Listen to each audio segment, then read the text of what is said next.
to it. I mean, the Rangers tomorrow night. It's tomorrow night, right? We'll make sure. Tomorrow night, 7 o'clock. 7 o'clock. I want to make sure. If it's one, people. I mean, the biggest Rangers fan would know and have it, circle. I'm not going to lie to you. I was trying to get in the game last night, but maybe in game 4, and if necessary, I'll probably get tickets to the last game. Game 5. Yeah. Let me tell you something. I told EA this about the limit. I told EA this off camera. We was talking about the game. You will get the Astros' best game 3. You will get their best game because I want to put it in parentheses, but literally, no pun intended. Their season literally is on the line. They have to win game 3. I mean, yeah, they do. You can win 4 straight. It has happened, but it rarely does happen. They're gonna put everything they have into game 3. Not saying that the Rangers win. Like I said before, if they win game 3, the series is over. But it technically is over. So you're gonna get the Astros best punch in. Like I think EA said, they're a much different team on the road than they are at home. I feel like the Astros hit the Rangers with their best punch yesterday, and it did nothing. Well, I don't think so. I think that the Astros have another level because their offense. First of all, their offense is built to just hit those home runs one after another. They hit what two yesterday, 2-3. They did, and the good thing is that they were all solo home runs, and I think that Eovaldi did really well. Even if he was going to give those up, make them solo home runs, so they have to catch up. I think the game plan, and I think Vosh would agree with this, and so would Kendrick, is on tomorrow night. You got Max Scherzer, let him do his thing, but you need to get a huge early lead like you did in game 2. You have to get those early leads because Houston's starting pitching isn't that great. It's not as strong as it used to be, but it's their bullpen is what worries me because their bullpen can shut you down. Look what they did on game 2. The Rangers' bats couldn't do shit starting in the 4th, 5th inning. They couldn't do shit. Eastside Harold says Rangers better sweep Astros and not give Astros life. Yeah, that's bullshit too. I don't want to hear that either. Like, I'm sorry, bro. Though as much shit talk that Astro fans like give Rangers, and just look at, and I'm pretty sure Eastside was part of this. But just look at the last time the Astros were here, and when we caught nothing but a 39 to 10 run differential, and then when Houston came up here and just pretty much almost put you out the playoffs, they tried to at least. Like, bro, the Astro fans around DFW, the ones who live here and the ones who drive up here for those games, they talk so much shit. And I was in the streets watching it and listening to them really, really carefully. And I ain't say a word because I knew, you know what? We still got to get through y'all in the playoffs. Yeah. I want to get through you. No Minnesota. I'm not afraid of Minnesota. I'm not afraid of Tampa. I'm not afraid of Baltimore or New York or anybody else like that. But we got to get through Houston. They just won a World Series last year. So I'm just like, all right, cool. You guys are the team that we got to face to get to our thing. Just like if you look at football, Cowboys, 49ers to get to the Super Bowl. If you want back in the day. Or back in 2011, Mavericks Lake 2011. Yeah, Mavericks Lake. You had to go through the best to get to the top. You got to beat the best to basically beat the best. But I don't get what Eastside Harold's saying that, if you give us life. I mean, one thing I'll say about baseball is that's way different than anything else. Like, every game is a new momentum builder because it goes game to game. So I don't know what you're thinking of saying that, you better not give us one. No, because if we win game 3, you can still win game 4 or 5. You never know what's going to happen. I think you have to take it a game by game situation. That's what I'm taking it as. I think in games 1, I was confident. Game 2, I wasn't. And then game 3, I'm kind of there. I don't know how Max Scherzer is going to be because he's coming off what I thought was a season-ending injury, and he somehow came back. So we'll see what happens. But you Astros fans need to chill a little bit. You have no room to talk right now. You're down 0-2. Just take your medicine and let's go. We'll see what happens. Go ahead, Kendrick, because I got a question after you. Hey, Tobias.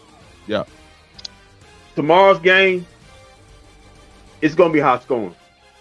It may be 9-8, maybe 10-8, something like that.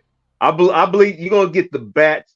You're going to get everybody because you're going to get everybody's best bats. Because like EA said, Scherzer, we don't know how he's going to feel. The Astros started pitching shaky at best. I think you're going to get an offensive fireworks display. It's going to come down to whose bats are in it at the end, which bullpen maybe gives up a big run at the end.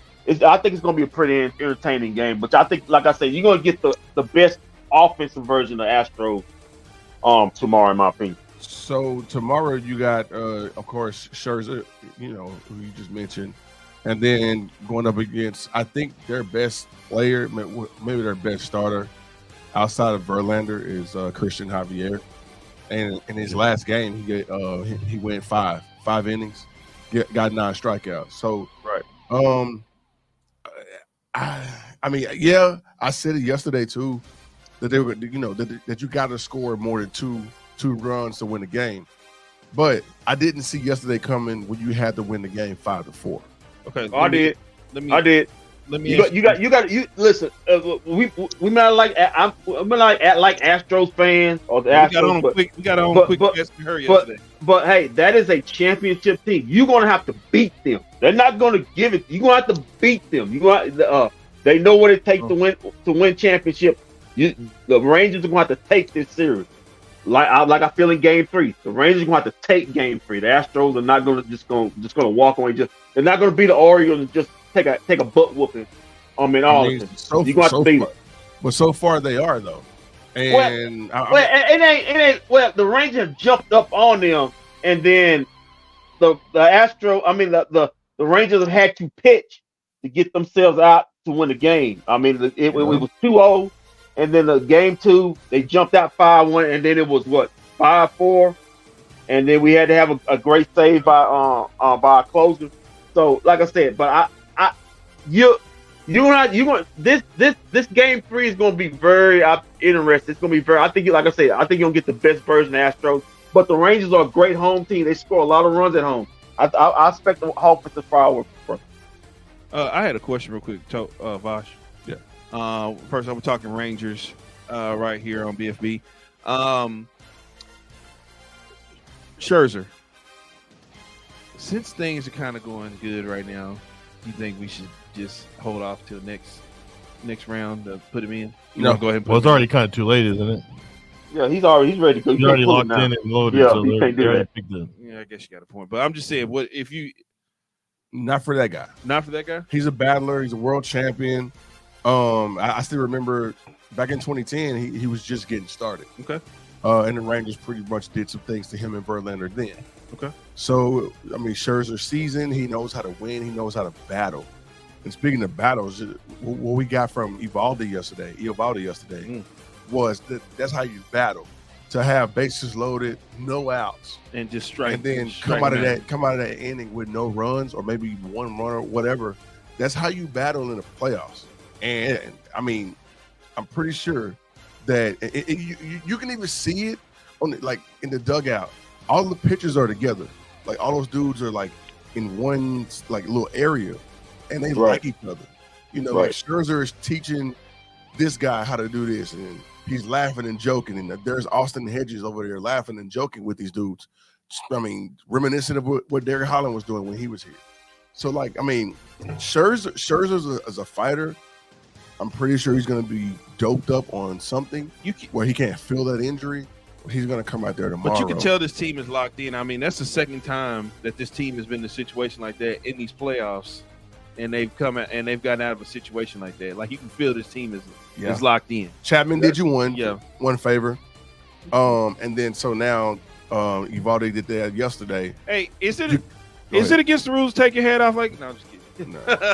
You gotta get lucky in playoff baseball, and I'm sorry, that's the way the game goes, and that's also how hockey goes, anything else. But in the playoffs and any sport, you got to catch some kind of break. Yeah, these Phillies are getting kind of hot. I want to say this though.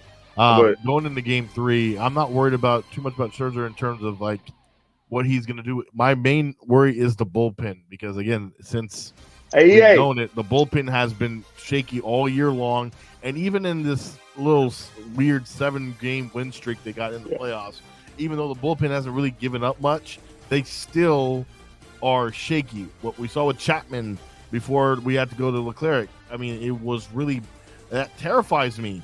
And so what I want to know is how, and Vosh, you can answer this. What is the best way to minimize that? Because eventually somebody's got to pitch. You got to pitch your way out to win. It's the only way out of it. Let's be honest, the pitching was a main concern here going before we even got to the playoffs with this team. Yeah, and it so was a major concern. Now all of a sudden we get to the playoffs and the pitching is clicking. Well, the starting pitching is, but the bullpen still is terrible. Okay, even our closing. Yeah, no, that got better. That got way better. You were hating on him. Okay, so Leclerc. Yes, y'all alert, and Leclerc is on alert. I don't mean to sound like a sourpuss. Y'all are playing with Ranger fans. We're playing with house money. You really are. You kind of are. He's been here 7 years, and this is the best he's been. Where the hell has he been for 7 years? I mean, he's been a Ranger his whole career. Eastside Harold says the Rangers have been too lucky. Okay, that's fine. But you, again, you need luck to win a championship. Okay. So or cheat. Well, hang on, Kendrick. Like with Leclerc. So, I will say yes. The boy has been playing his ass off. Mm-hmm. He's been pitching his ass off. Mm-hmm. So kudos, hat tip to Mr. Leclerc for finally getting it right. But like 7 years and a whole bunch of injuries, and I'm supposed to be positive about this, especially during the same season, during the same fucking MLB season. This dude was blowing saves. Chapman blowing saves. A whole bunch of these dudes in the bullpen blowing saves. So he's not impervious to me, getting the wrath. But since he's been playing good, thank you for these last 2 games. Because I mean now we're halfway through the series, but take one blown save off of the record and pretty much in the regular season, and then we're division champions and playing home instead of on the road. But everybody has a different path. So yeah, I appreciate it. I appreciate it too. I think what he's doing is remarkable, despite the